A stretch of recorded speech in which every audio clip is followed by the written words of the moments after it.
வணக்கம். இன்றைக்கி நம்ம பார்க்க போகிற சமையல் இட்லி, தோசை, ஊத்தப்பம் எல்லாத்துக்கும் தொட்டு சாப்பிட்ற மாதிரி ஒரு அருமையான பூண்டு நிறைய போட்டு ஒரு தக்காளி சட்னி. ஒரு பேன் எடுத்துக்கலாம். பேன் சூடானதும் 2 டேபிள் ஸ்பூன் உளுந்து சேர்த்துக்கலாம். இது நல்லா செவந்து வர அளவுக்கு வறுத்துக்கலாம். உளுந்து லைட்டாக செவக்க ஆரம்பிச்சிச்சு. இந்த ஸ்டேஜில் ஒரு 2 சொட்டு நல்லெண்ணெய் சேர்த்துக்கலாம். முதலே சேர்த்துட்டோம்னா உளுந்து வறுபட நேரம் ஆகும். அதனால நான் இப்போ சேர்த்துருக்கேன். இப்போ இது நல்லா வறுபட்டுருச்சு. இதை வேறு பிளேட்டுக்கு மாற்றிக்கலாம். இப்போ வேறு பிளேட்டுக்கு மாற்றிட்டேன். இப்போ ஒரு 3-4 டேபிள் ஸ்பூன் அளவுக்கு எண்ணெய் விட்டுக்கலாம். வெங்காயம், தக்காளி, பூண்டெல்லாம் நம்ம இந்த எண்ணெயிலே வதக்கணும். வதக்குனா தான் நல்லா டேஸ்ட்டாக இருக்கும். இப்போ எண்ணெய் நல்லா சூடாயிருச்சு. இப்போ பார்த்திங்கன்னா வரமிளகாய் சேர்த்துக்கலாம். நான் 10 குண்டு மிளகாய் எடுத்திருக்கேன். நீங்கள் நீல மிளகாய் இருந்தாலும் சேர்த்துக்கோங்க. அது ஒரு 5 சேர்த்துக்கோங்க. இது காரத்துக்கு.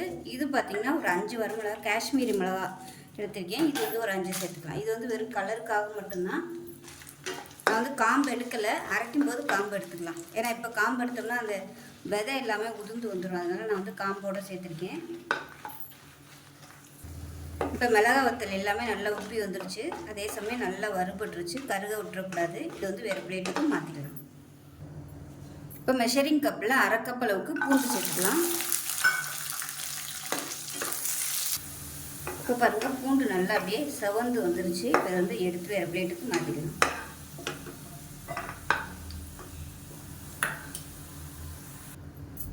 மெஷரிங் கப்பில் 1/4 கப் அளவுக்கு சின்ன வெங்காயம் முழுசாக அப்படியே சேர்த்துக்கலாம். இப்போ வெங்காயம் நல்லா வறுபட்டுருச்சு. இதையும் வேறு பிளேட்டுக்கு மாற்றிக்கலாம். இப்போ அதில் மீடியம் சைஸாக 2 தக்காளி கட் பண்ணி வச்சுருக்கேன். இந்த மாதிரி கட் பண்ணிக்கோங்க. ரொம்ப பொடியாக கட் பண்ண வேணாம். இதையும் இப்போ எண்ணெயில் நல்லா வதக்கி எடுத்துக்கலாம்.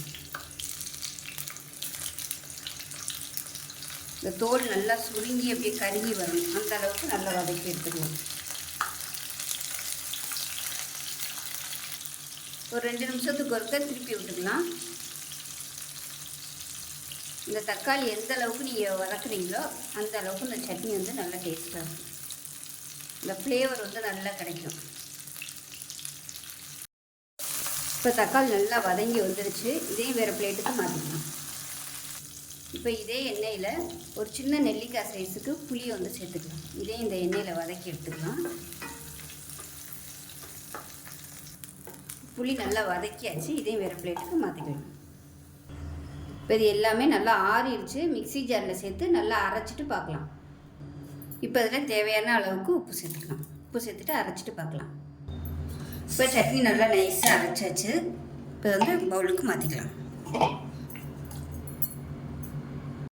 இப்போ அதில் கடுகு, கருவேப்பிலை, 2 வரமிளகாய், கொஞ்சம் பெருங்காயம் சேர்த்துருக்கேன். நல்லெண்ணெய் ஊற்றி இப்போ அதை சேர்த்துக்கலாம். நல்லெண்ணெய் தாராளமாகவே சேர்த்துக்கலாம் நீங்கள்.